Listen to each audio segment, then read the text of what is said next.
What's going on, guys? I'm Retro Bliss, and this is the Retro Bliss Rewind Podcast. Welcome to the show. If you're watching from Mike's Gaming Gala, we simulcast over there. Welcome as well. We're going to have a fun one tonight. We're going to talk about real-time strategy games, and before I bring the guys on, we were talking about them so much that we almost forgot to start the show. So it's going to be a fun show. I think we have a lot to talk about tonight. So without further delay, let's bring on Mike for Mike's Gaming Gala and our special guest, Casey, the Intellivision Gamer. Brian from BD Retro Mods could not be on tonight. He had a family thing to do tonight. That's all right. Family comes first. We insist on that. We don't want, I don't want this to take away from his family life in any way, but we're going to talk about real-time strategy games, and we're going to be focusing more in the 90s, 2000 era, but that doesn't mean we might not talk about games outside of that, but we're going to focus on those eras. So I didn't know that Brian wasn't going to be on until a little later, and Brian's usually our resident history guy. I'm starting to think that he might like his family more than he likes us. I hope he does. I don't know why.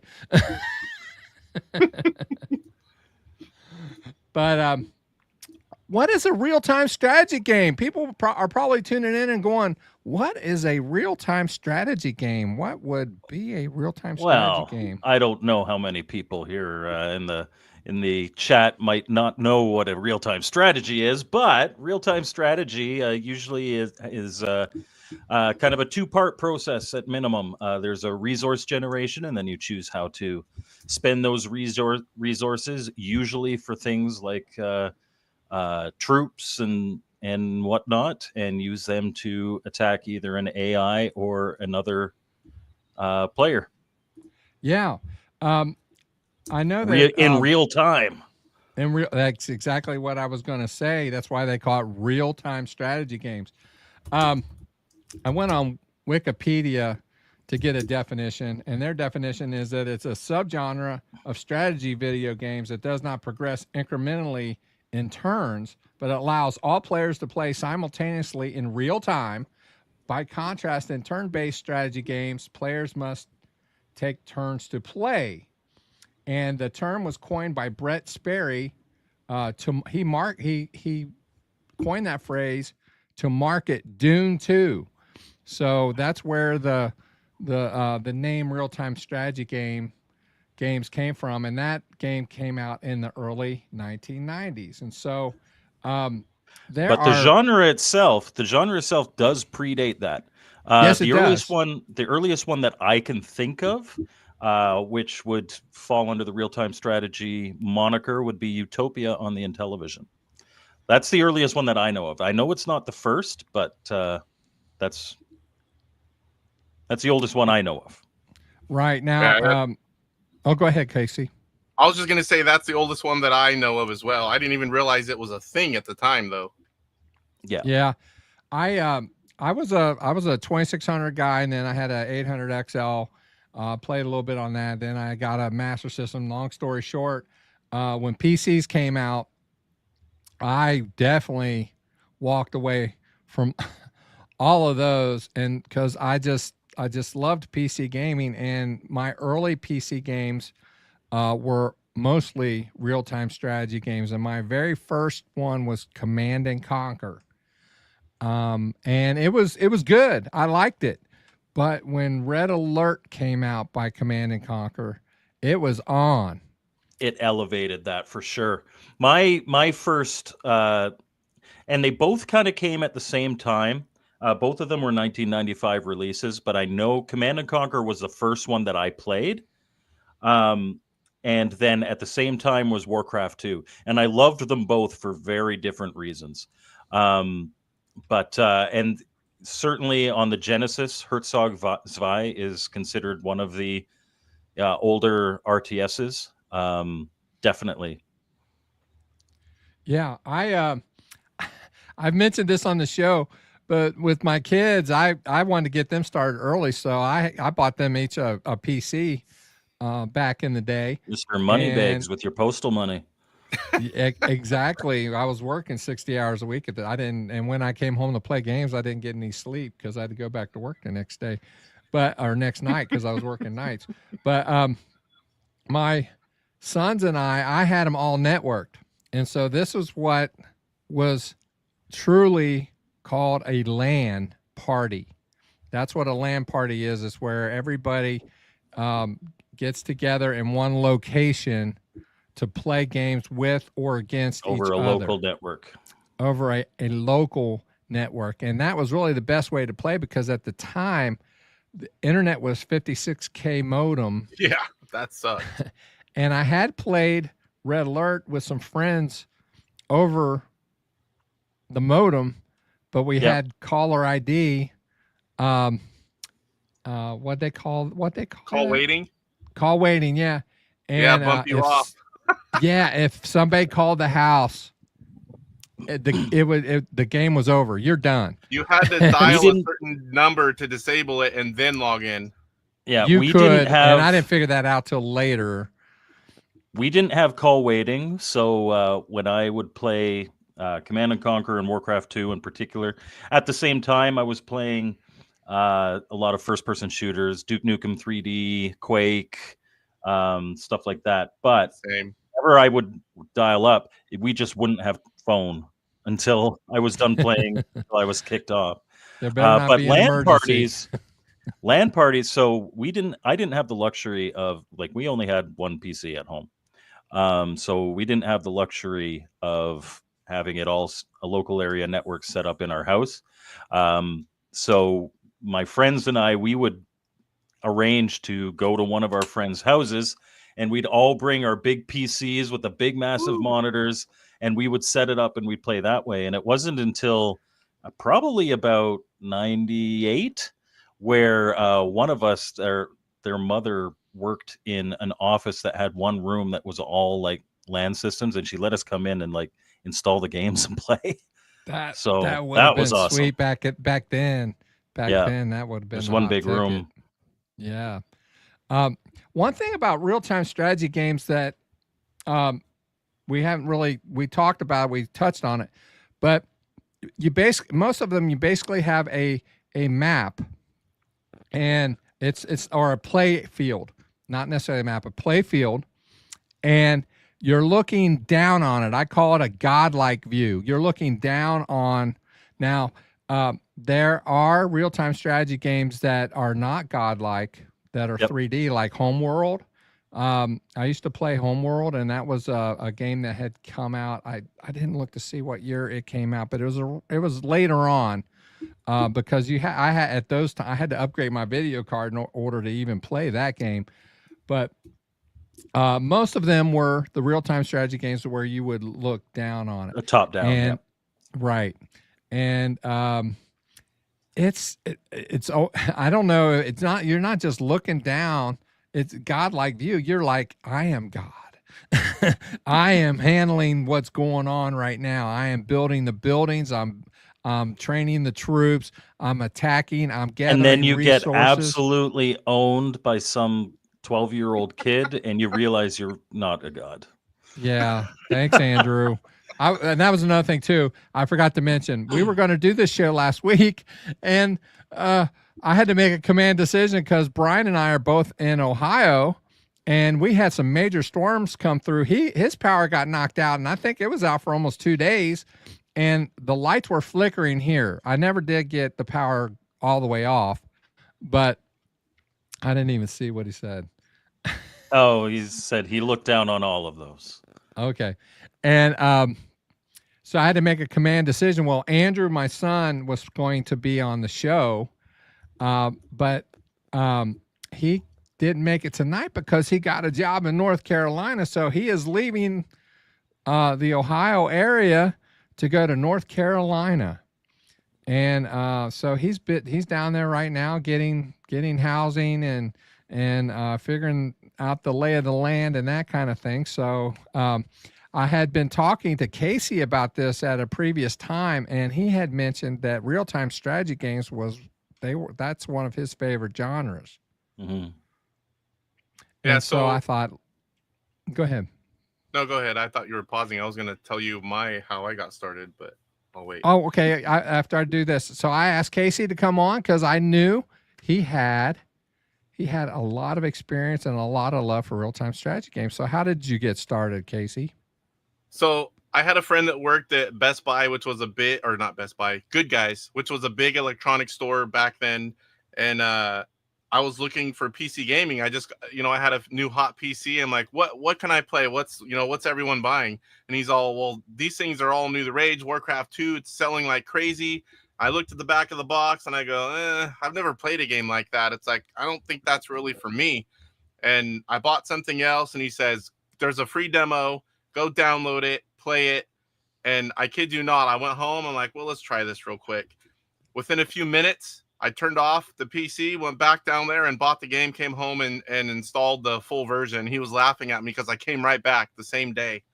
And I'm like, ever since then, I've loved real-time strategy games. It's one of my favorite genres to play.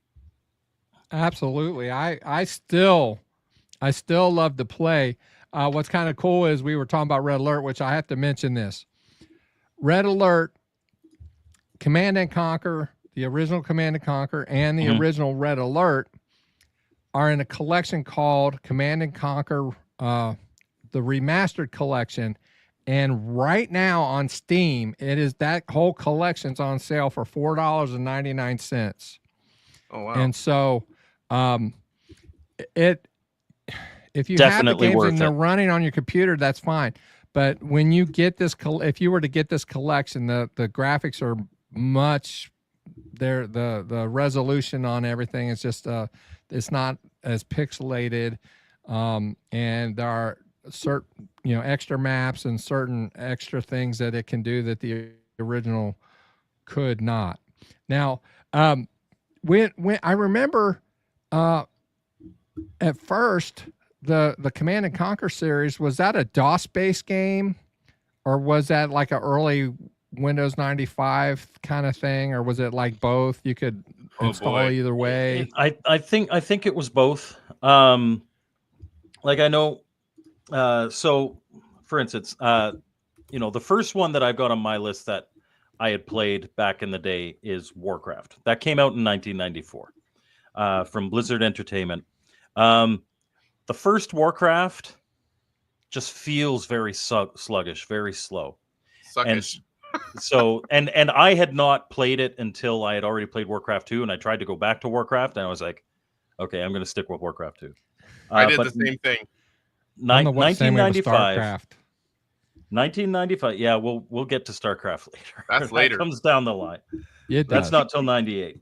But 95, you've got Warcraft 2 and Command and Conquer that come out. Command and Conquer, both of them were very similar. Like, they're obviously completely different worlds, completely different time frames. One is orcs versus humans. It's a very like Warcraft. It's a very fantasy base. You've got like magician guys. You've got bow and arrows. You've got guys with hatchets and swords and all that.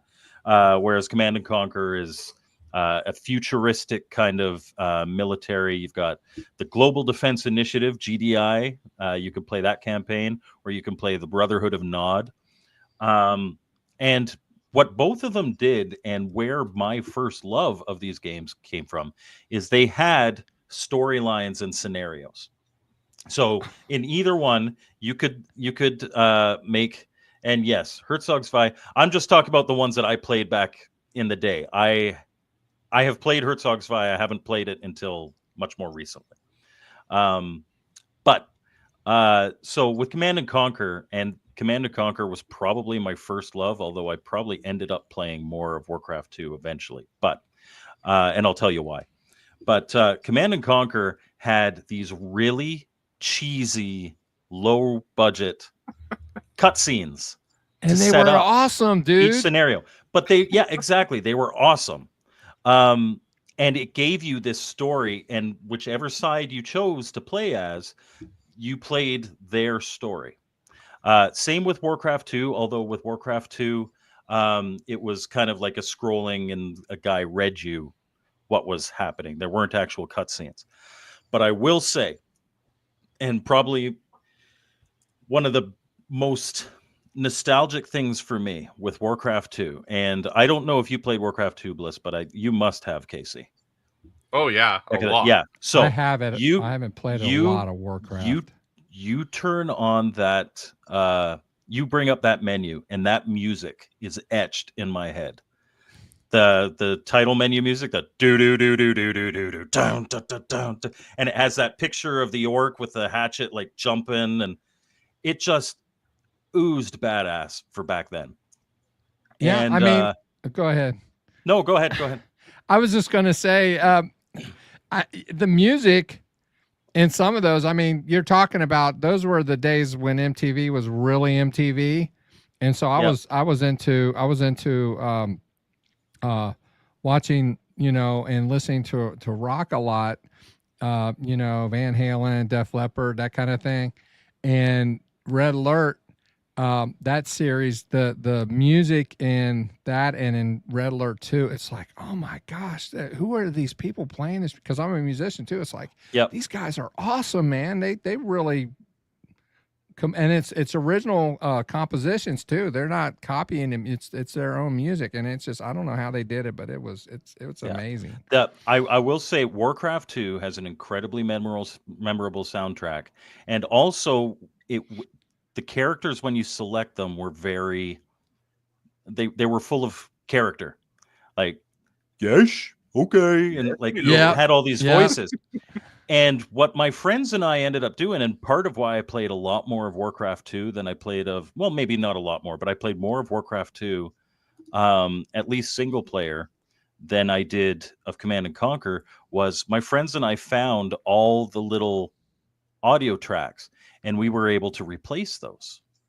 And so I made Star Wars Warcraft 2, where certain characters would be like, the monks would be Jedi, and when the archers were firing, it was like the blasters of the stormtroopers firing. Would have been awesome, man. I believe you could download mods that would do different things for that later on as well. For sure. But we weren't mods, nearly so sophisticated as to go online and find mods. We kind of just, we'll snip this from the movie and put it in there. We would literally have a mic attached to my computer, and we'd play it on the TV to record this little file.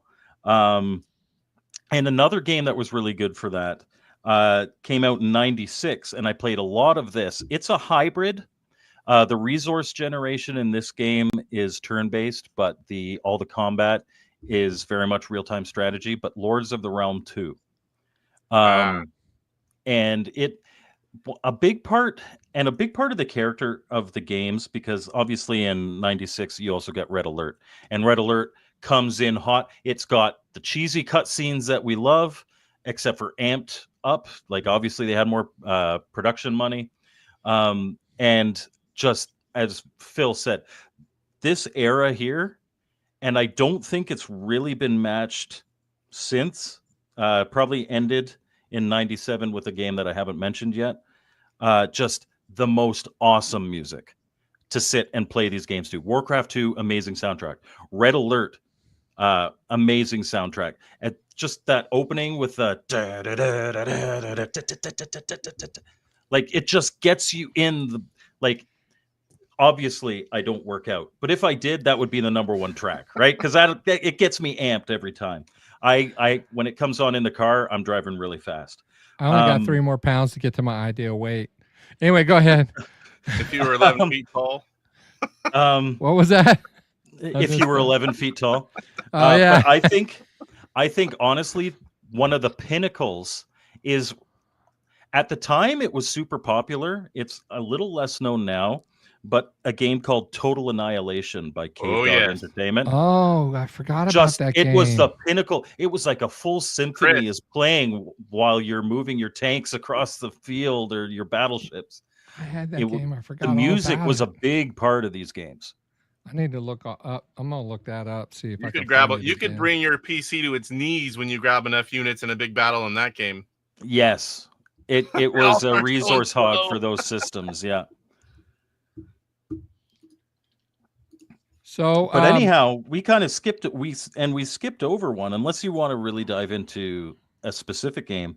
But I could kind of like move through my list of games yeah, that I do played through that. the years, Yeah, and then I got a list of the ones I like too, and obviously in 1997, a huge one dropped.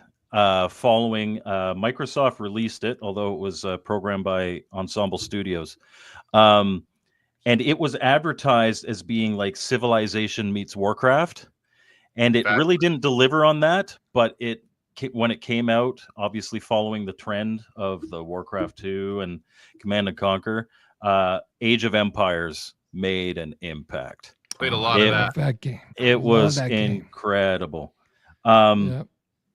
And because up until then, obviously there were others, but the two big ones were Blizzard Entertainment with the Warcraft series and Westwood Studios with the Command and Conquer series.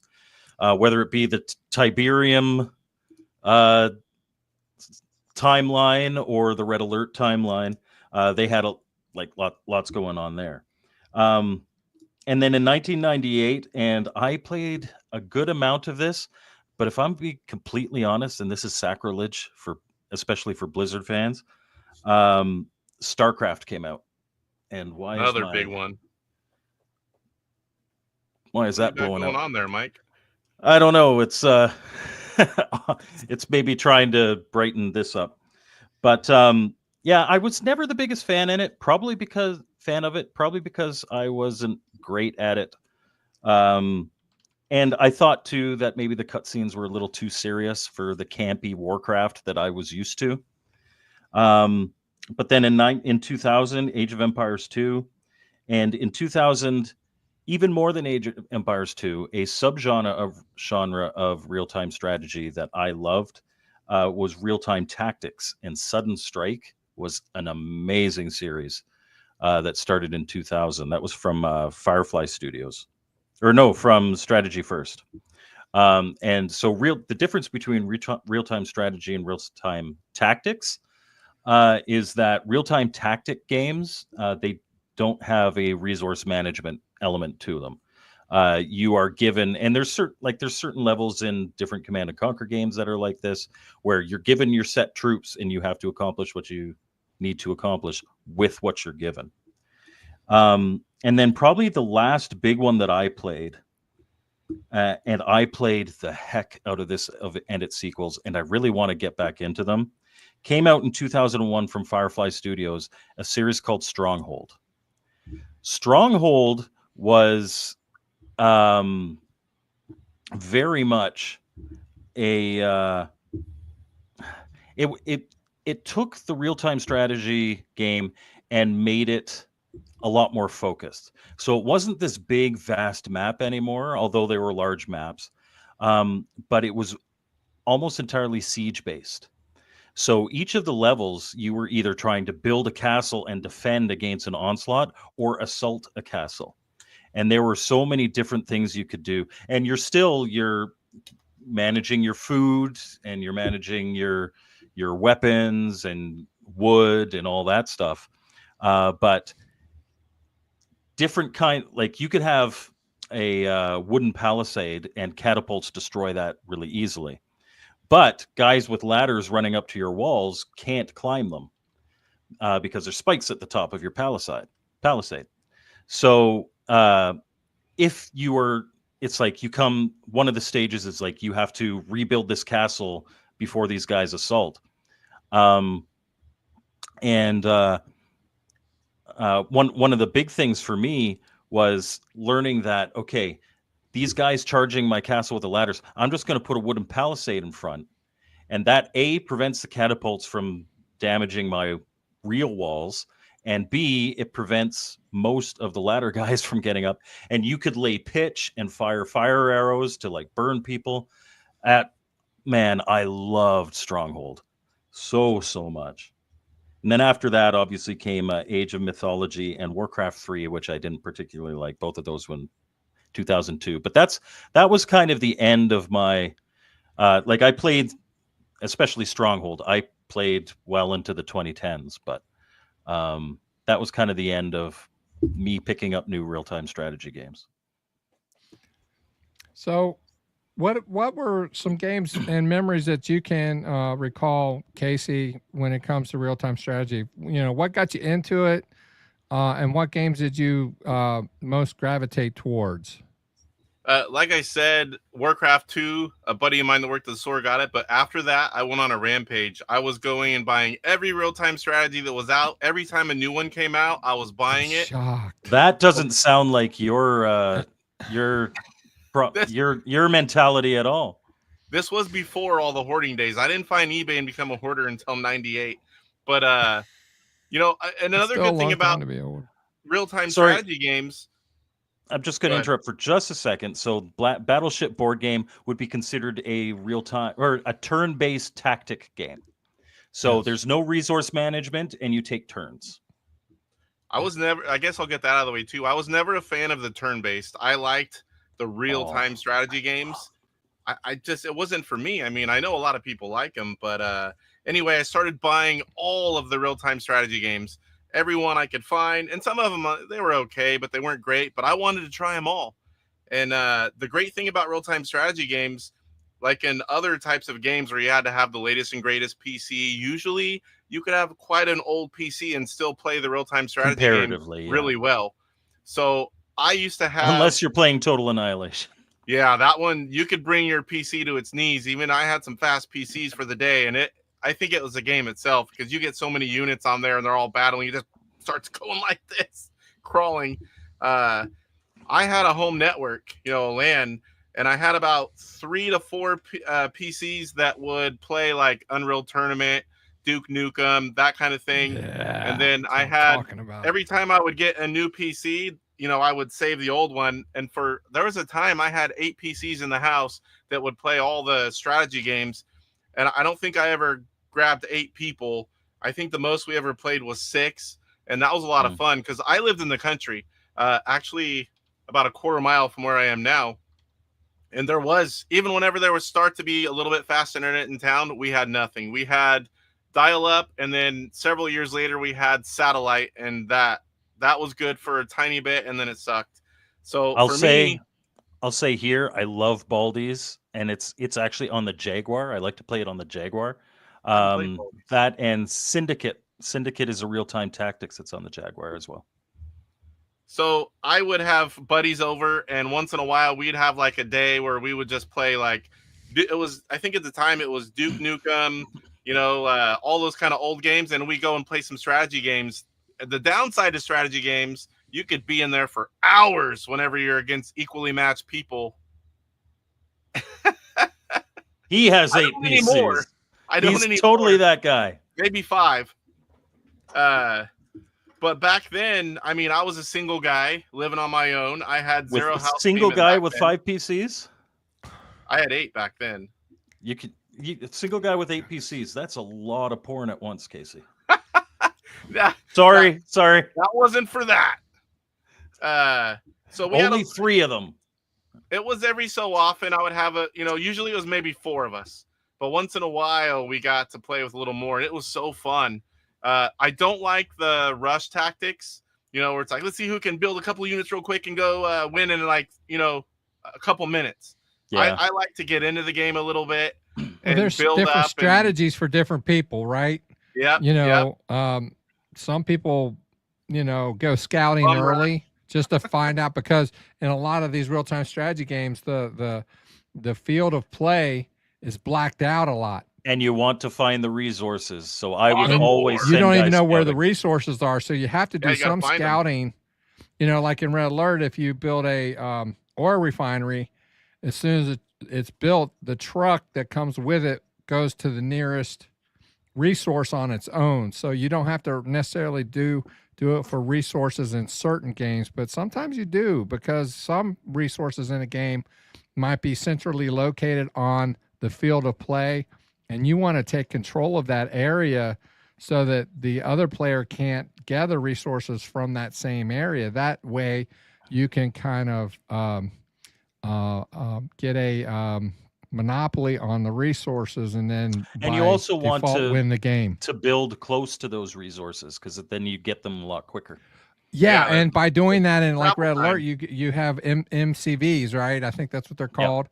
And an MCV is a vehicle, but That's StarCraft. it will drive anywhere on the field of play that it there's land, and you can deploy it. And when you deploy it, it turns into a second base. And then from there, you can build other buildings around it, because normally you can only build in a lot of real-time strategy games close to where the base is. If you don't do that, then what happens is your ore trucks or whatever, they take a long time to get to the resource, and they got to take a long time to get back to the ore refineries. So if you build ore refineries that are closer to where the resources are later in the game, then you get them quicker. Yeah. And you could slow a person down by sending units and killing a few of the peons or whatever it is in the beginning, and just slow them down a little bit, and get a little bit ahead. But the best was, especially in Red Alert, those little demolition guys. If you could sneak one into their base and blow up their ore refinery. Or are you talking about the engineers? Yeah, the guys that just go in and you need and 3 then they engineers. run away If and you it take blows up. what I like about that game, there are 3. If you build 3 engineers and you can manage to get them, because the troops can see them, they're not invisible. Yeah. The spies are, but if you can manage to get them to a building, if 3 of them infiltrate a building, then it's automatically your building. Then Yes, it yeah, is you can yours. convert the buildings. Yeah, so that's kind. I used to hate when people would do that. Oh no, especially if it was a building that I needed. My big tactic in Red Alert was I would just create a whole bunch of guys to soak up hits, and always have this little squad of engineers or spy or whatever. It's been a long time since I played, in the back. So then, as they're all fighting, I would just rush them into buildings here, there, and everywhere. Yep. So what games did you play, Casey? Warcraft 2 is a big one. I have all the Command and Conquer games and a lot of the, the packs, and I played those, but not as much as Warcraft 2, StarCraft, Age of Empires. I only went to 2 when I was actually, 1 and 2 when I was playing a lot. I kind of slowed down as I got older, but I do have 3. I played that. Man, I played a lot of them. Or was I trying to think of some of them? It's been so long since I've seen them. Total Annihilation was a big one, and I have Supreme Commanders, but I never really got into those because I got them excited about them because I love Total Annihilation, but I just wasn't playing the games like I was, whenever I was a little bit younger and had all that time. Yeah, you had to StarCraft work 2, to pay off all those 8 PCs. I would keep a few, and then I build them. Back then, you built PCs. Yes. So I got new components, I never threw them away or sold them. I just kept upgrading downhill, and eventually I kind of had a little bit going on there.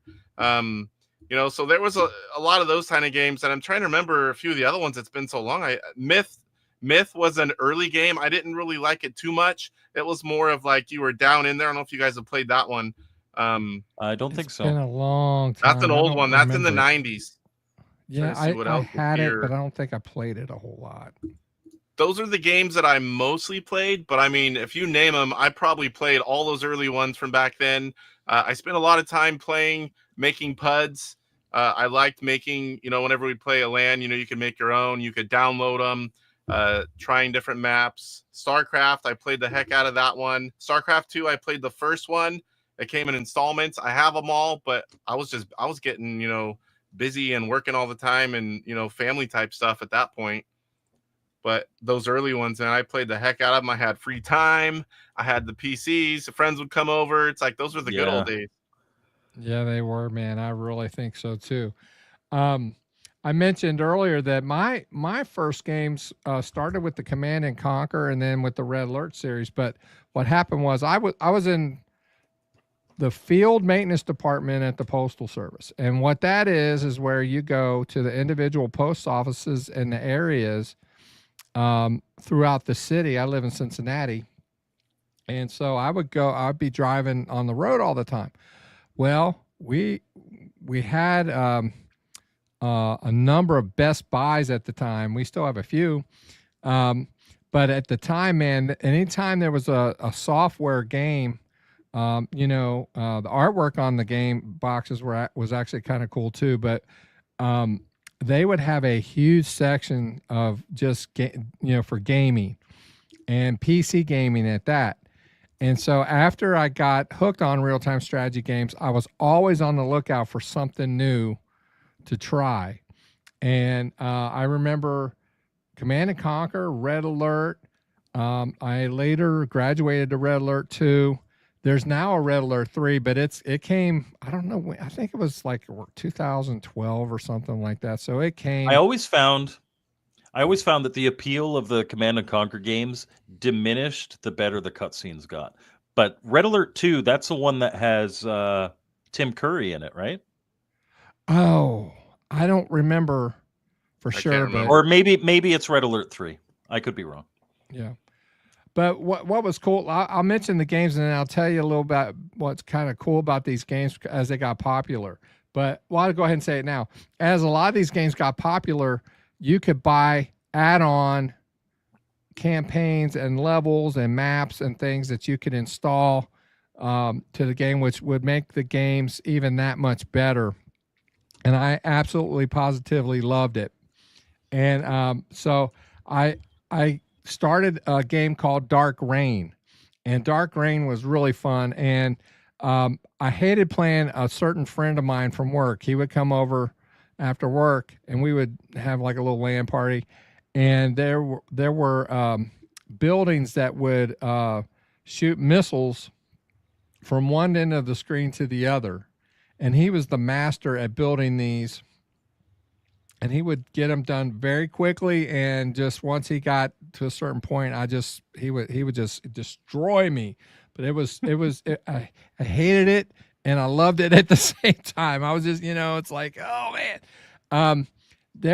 I had Total Annihilation, but I don't remember really playing it a whole lot. So I was actually looking. Steam has that for $4.99 right now. I love Total Annihilation. Yeah. Yeah, Total Annihilation was great.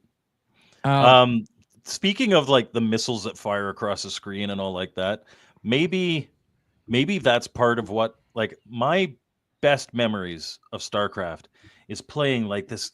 We're playing for like 20, 30 minutes. It's LAN. We're in my friend's mom's office and we're all playing.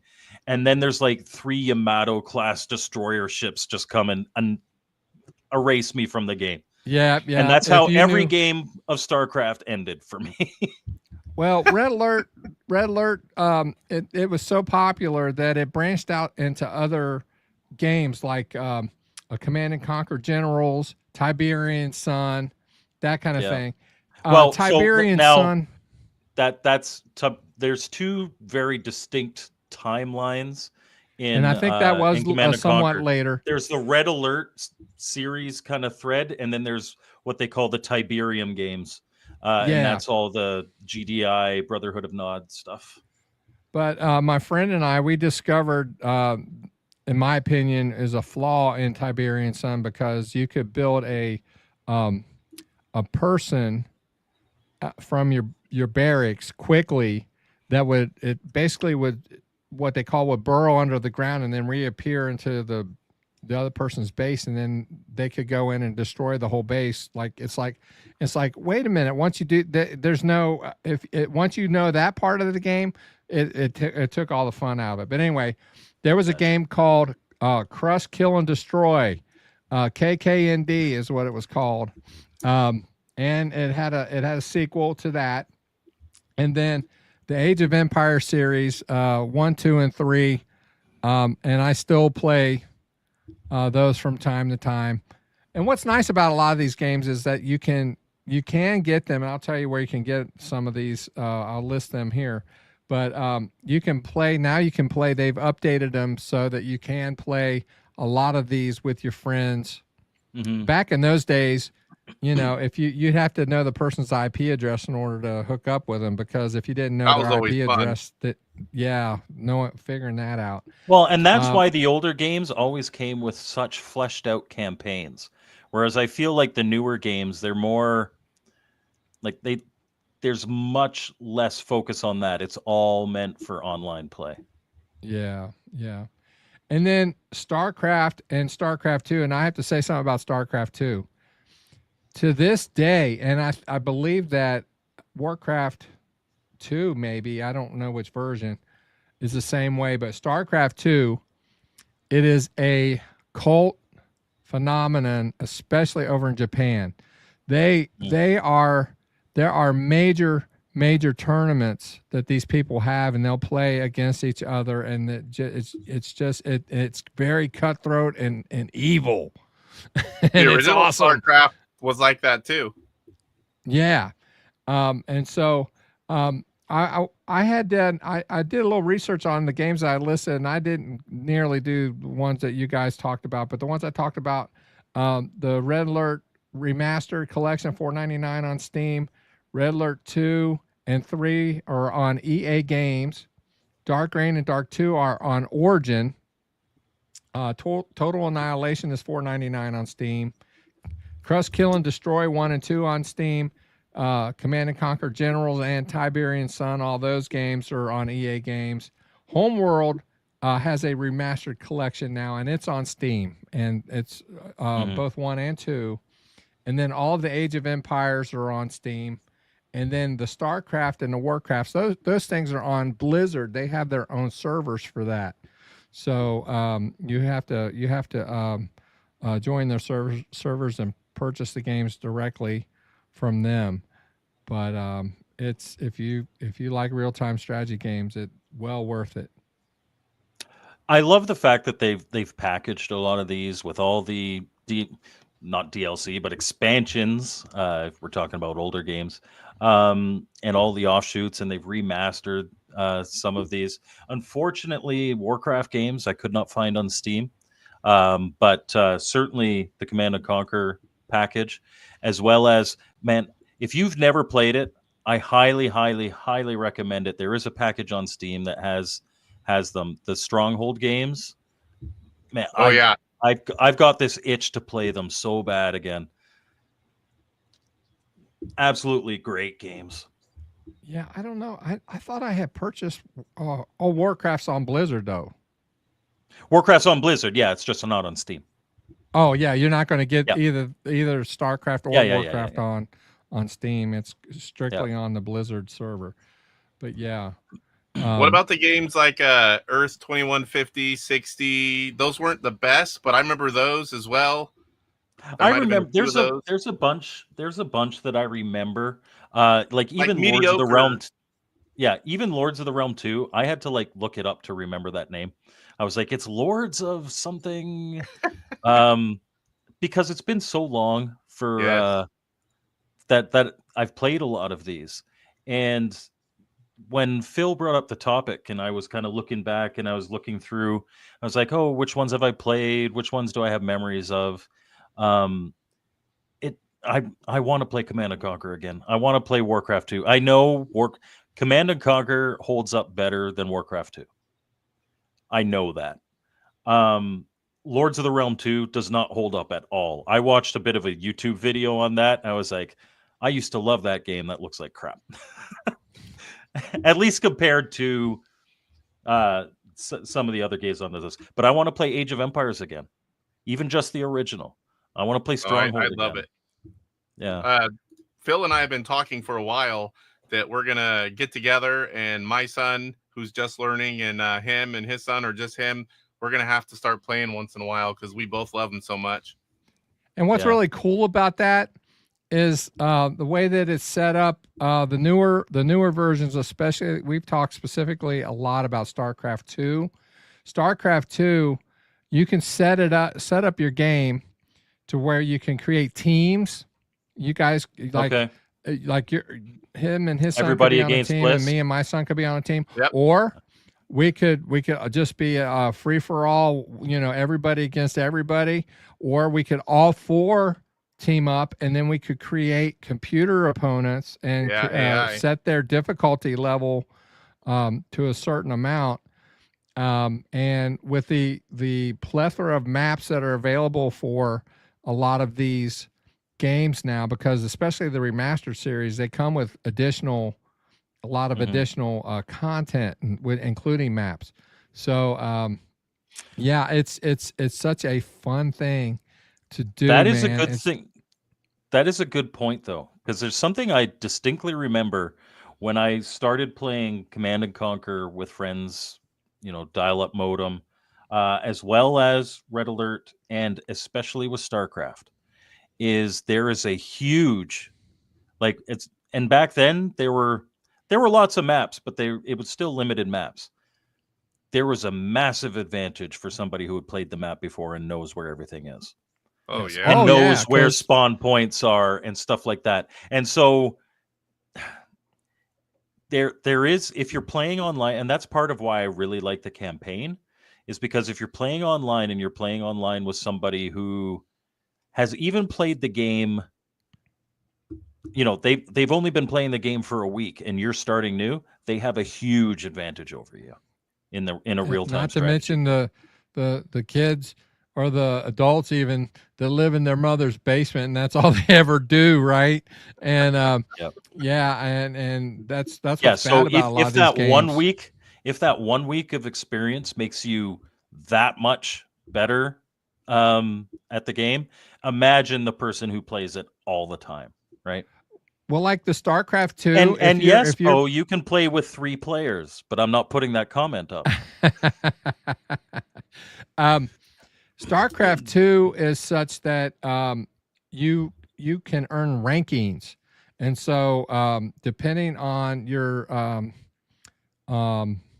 experience level and how many wins you have, you move up the rankings. And so, like, if the way Blizzard does it, if let's say you want to play somebody and you don't know who to play, they try to match you up closely with someone that they have already deemed to be in the same class or ranking around that you are.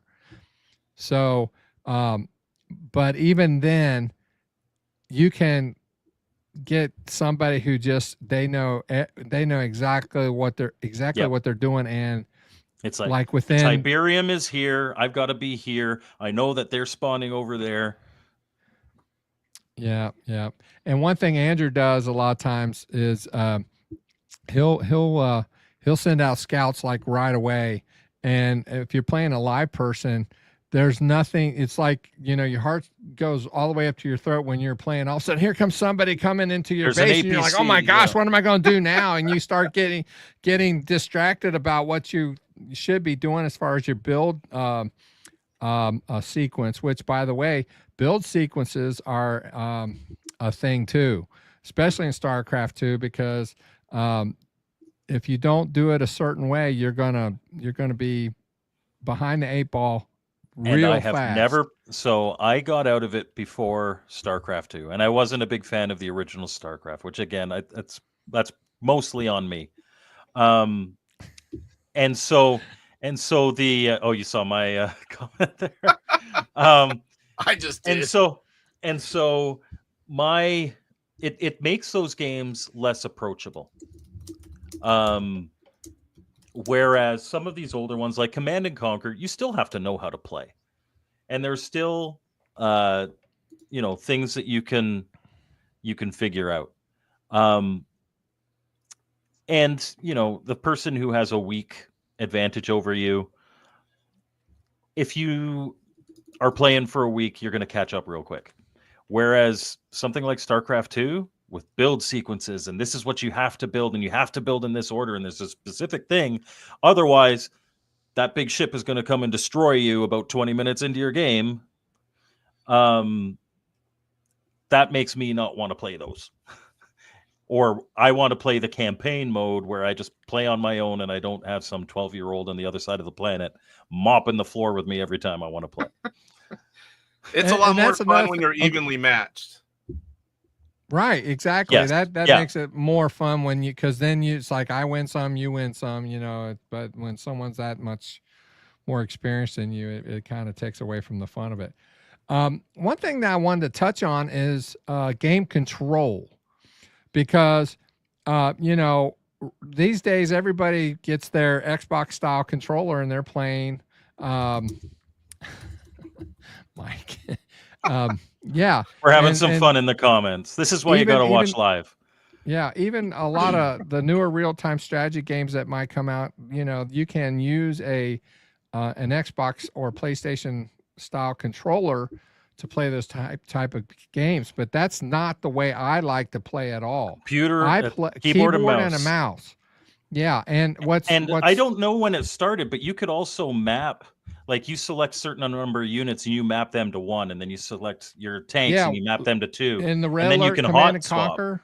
Yeah, in the Command and Conquer series, the way you do it is you would take your mouse and you would left click and drag over a box over the troops that you want to group, and then you'd hold the control button down and hit a number. And when you hit a number, then that number appears next to each unit. So that's unit 1, that's unit 2, that's unit 3. So that's so helpful. If you're in the middle of something and you want to send unit 2 to a certain part of the map, and you have the radar and you're able to access that part of the map, all you have to do is hit 2 and then hover your mouse over that part of the radar map, and then just left click, and then they'll just automatically go, and you can keep doing whatever you were doing. So there's a lot of strategy. That's why they call real-time strategy. And whenever you play against better people, you pick up techniques, you learn how to defend. Like Mike's always going to have the same tendencies usually when he's playing, and you kind of learn how to play against Mike. You might do it a little different. Another thing was you can set units as they come out, automatically go somewhere like you said. So when I had a lot of resources, I would just set them a few at a time to just keep going over and annoying the heck out of them and getting them off their game while I'm building something else around. That was another. I've been sitting here thinking about all the techniques that I used to do and play. Well, and for every real-time strategy game, to some extent, there's a rock paper scissors mechanic. So you've got for instance, in really basic, you've got like infantry, you've got cavalry, and you've got cannons, like an Age of Empire kind of thing. Infantry are going to be able to swarm the cannons.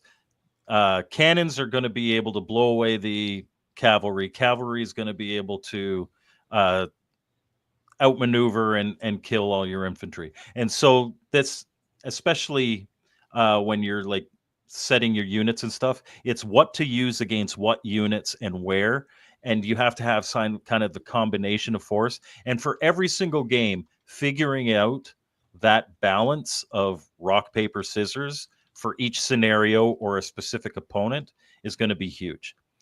Like for me, my strategy in Command and Conquer was I'd always send those scouts out to find out where people are and where resources are. And I would try to hide at least a small force somewhere where nobody would think to look that could then sweep in. But I would work on my defenses. I would have walls. Like obviously infantry can't cross Tiberium fields without dying or at least getting wounded. So, if you have to leave an area open, the Tiberium field is it. But then you build turrets. I used to love playing as Brotherhood of Nod because they had those cool spike laser turrets. And then just you build not your quick and cheap units necessarily, but your punch units, because the turrets will start softening and then you punch back. And then again, depending, and this is maybe why StarCraft for me wasn't great. Command and Conquer, Warcraft 2, even Red Alert, not much in the way of air units. But yeah, are you commenting on Mr. Poststyles' little? Yeah, sorry. Yeah. Because it gave you a good laugh. He just said turlets. But yeah, and maybe that because in StarCraft there's a lot of air units, and maybe just with my experience, I hadn't dealt much with that. Total Annihilation, there's a good amount of air units, but I would have these turrets that would soften up units and then try to punch. And then once they've wasted everything on their big assault, that secondary thing and whatever's left would go and assault their base. So it would depend on who I was playing, because if I was playing they call it a skirmish. So if you're playing like 1-on-1, that's what they call it, a skirmish. If you're playing a skirmish, it would depend on who I was playing. If I played someone that wasn't as experienced as I, or more experienced as I, my tactic in Red Alert 2 would be get resources, build war factories, and crank out the tanks, because like if you had multiple war factories, your building of the tanks would be faster. So if the more factories you had, the faster it would go. And so I learned that technique, and I would send swarms of them and that, but you know, I would not want to be on the other end of it. Yeah. You know, Jeremiah's sorry, go finish up. Sorry. I was just going to say, but if you're playing a seasoned person, that's easily defendable, because in doing so, you're not defending your base very well. And while you're out, you know, sending everybody towards the other base, they may be doing like Mike said and have, you know, the engineers hanging in a corner somewhere and then taking over your buildings. Jeremiah Thomas mentioned something absolutely true, and artillery has been the king of the battlefield for the last 150 years at least. And in real life, that's true. In early real-time strategy games, not so much. But as like I would say where it really started to become a thing was in Age of Empires. You would have actual artillery units, specific artillery units that. Like if you just had a whole whack of catapults, you destroy somebody's base so quick. And then certainly in Stronghold, that was artillery was a massive element. But in earlier strategy games, if we're talking about the Command and Conquer series, or even like Total Annihilation, tanks, you wanted all your stuff to be really mobile. And tanks would kind of serve that artillery king of the field purpose. And it depends on who you're playing, because everyone's building different kind of armies, and the newer the games, you had more units. If someone's building different kind of units because they know you're building these, you could counter almost anything. There was balance in a good game. Yeah, that's that rock, paper, scissors element. Yeah. What about something we didn't talk about? I don't know if you guys had them. I did. There were keyboards that were designed for games, and you could change the internal. So like for real-time strategy games, there was all these keys that were ready to go to do key things. You remember those? I forget what company I made never them. had them, but I saw them. I remember seeing them. Money bags with 8 PCs and custom keyboards. No, I didn't have custom keyboards. Not really custom, but not like your regular keyboard. They were game specific. I remember them. I did not have them. Yeah, and then there was some fancy mice that you could get, and all that stuff would help you. And I used to lay out like all the key things, and I would have everything around me. And I had on some games I had that keyboard, and it's just getting everything set up to where you knew instantly what to do. So you didn't play at a PC, you played at a command post. Pretty much. Yeah, I always just played at a PC. We're almost at 60 minutes. Did we want to go around and just mention one, maybe two of our favorites and why? Yeah, why don't you start? Sure. I would say probably Command and Conquer Red Alert, the first one, would be. I think it's the. So did you sell tickets to your gaming PC arcade? Casey. When Casey does something, he does something to the 10th. He's obsessive compulsive, just a little. It's not always the best way. Red Alert, it took everything I loved about Command and Conquer and made it better and put it in a historical, pseudo-historical context. Story. And yeah, you've got like So for those who may not know, the start of Command and Conquer Red Alert, Einstein invents a time machine, goes back in time and kills Hitler. And this is the alternate reality where now it's like the Soviet Union and the Allies fighting each other. And it has And a they super hired actors to cheesy... do those movies too. Oh yes, were they hired people, and like they're well done, but they're also they're still very cheesy and campy, and like they're great in that they're all stereotypes. But I've always been a history nut, and so just putting it in that context, I loved it. The other one, and I'd probably say this is my number one. I mean, I love everything that we talked about, at least that I played. But and I really want to get back into it, probably more than any of these others, is Stronghold. Because again, it's sieging and defending castles, and just that aspect of it makes it so much more entertaining for me. Because it's a real-time strategy game. You still have to, do all that resource gathering and allocation and choose what you're going to do with those resources. But a heavy focus on the actual tactics of defending or assaulting a defended position, and it's just awesome. What's your favorite of the real-time strategy genre, Casey? I have a hard time picking one whenever you ask me about anything, but heavily on my mind is my very first love, and that's Warcraft 2. I got StarCraft. StarCraft, the first one, I played a ton as well. I'd say it's close between those two. Age of Empires 2. Yeah, I played I preferred more of I'd call it old school, like, Warcraft 2.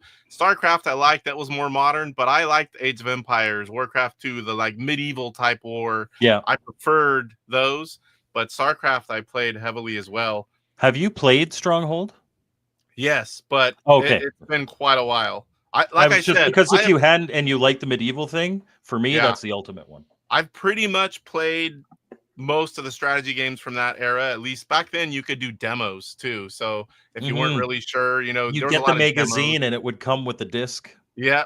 And one more thing we didn't quite talk about was play services. Like you had battle.net, you had 10, was it M Network? No, that's games. There was quite a few old ones where you could go. Some were game specific, some you could just go and sign up for and you pay. Westwood had their own. Westwood did the Command and Conquer thing, and they had their own servers. And that was great to go in and find people to play. I never did. I always just did the LAN thing with friends. Yeah, this was I didn't do it, but later. You could. Yeah, maybe. Yeah, if that came in more around the 2001 thing, I was playing single player Stronghold by then. BattleNet is still a thing. Yeah, I have every game on it. Yep, it's still a thing. It's like picking a favorite kid for me, right? I'm like, oh my gosh, why do I have to pick one? Which means you have one, you're just not allowed to say. I like top 5. My kids ask me that. My kids ask me, it's like, which one's their favorite? I'm like, it's like asking me what's your favorite chocolate bar? I'm like, it's like asking me which is my favorite kid. And they're like, well, what does that mean? And I was like, it means I have one, but I'm not allowed to say. Yeah, right. That's right. But right now, when I think about the strategy and the gameplay of it, man, as much as I love the Red Alert series, and especially this remastered collection of the originals, they're so fun and there's so many options. But right now, I absolutely love StarCraft 2. StarCraft 2, there are so many strategies, and your resources, unlike the Red Alert, in certain Red Alert games, your ore regenerates. So if you deplete an ore field, if you're away from it long enough, it will start regenerating, so you can go back to it later on. StarCraft 2, no. Aren't you? Huh? You're a Zerg guy, aren't you? You bury those little guys. I am not. I'm a Terran. Terran, baby. Oh, that's Melba toast. Come on. Yeah, I know. I need I need to. I always liked expand my playing as horizons. Zerg, and again, that might be why I always died. But I liked burying. You had these little alien guys that you could bury in the ground, and then they're walking their troops through the field, and you just pop up and attack them. Yeah, and I liked it when they had that like the, you know how it Yeah. yeah. So anyway, but yeah, StarCraft 2. That's what I would. Now, I am wanting to kind of get back into Homeworld, but Homeworld was a later one, and in 3D, it's not a godlike. You have to kind of maneuver the map to get what view you need because of the fact that it's 3D, and it was later on. So, yeah, StarCraft 2. I'm saying that's what I want. Yeah, I mean, again, personally, not a StarCraft fan. I certainly appreciate what it is, and if I'm not mistaken, the StarCraft. I mean, if you combine it with StarCraft 2, especially one of the best-selling real-time strategy games of all time. Like that, just when StarCraft came out, it took over. And it's still it was an hot. absolute phenomenon. Yeah, it's still big. It's still big. It's amazing that StarCraft 2 is so old, but yet it has stood up. It has stood the test of time. I haven't beat that one yet. I don't play campaigns a lot. I'm just more into skirmishes. I don't know why. I just like to get in there and just start blowing things up, picking an opponent and just going right at them. I'm pretty sure. You know how StarCraft 2 was sold in pieces, different ones every a few years apart or a year apart. I think I won't play one until I finish the other one. My other two, I bought them all, but they're sealed, I think, somewhere. Yeah. Well, now because of PC gaming and compatibility issues, I own a lot of these games on the physical, but they're not. I can't get them to run on. Yeah, you can't Windows unless 11. you've got Windows 95 running or 98. Right. So getting them to run on Steam on current computers is huge for me. I will say, in response to the comment here, I believe Cannon Fodder would be considered a real-time tactics. There's no resource generation, but you're commanding a squad and moving around, and so it's a subgenre of real-time strategy. So, nice. I've enjoyed this show. This is so much fun. Like Casey was saying, this is one of his favorite genres. For PC gaming, it is my favorite genre, and that's saying a lot because I really love first-person shooters. I like first-person shooters also. As much as this might confuse Casey, my first love for PC gaming is turn-based strategy. Second would be real-time strategy. Civilization games, the Panzer General games. Oh, I can't do it. We might have to revisit some other genres for PC gaming later on down the road. I mentioned first-person shooters. That's PCs are where that first came out. That's a big one. And so I don't want to get on that conversation because then we'll never get out of here. But anyway, I appreciate everybody being here tonight. This was a lot of fun for me. I have been playing them since the 90s, and so it's a long time. So just with that, closing, you guys I want to say one thing. Because of this, darn you, Phil, I've been getting out my stuff and preparing to play all these real-time strategies again, and talking about it is just like, oh my gosh, I got to get playing them again. Now I'm going to have even less time for YouTube.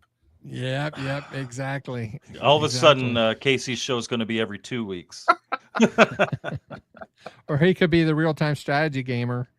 No more channels. No more channels. Okay. All right, guys. I do want to say before we jump off, Mr. Postal, I have them all favorited and saved to watch.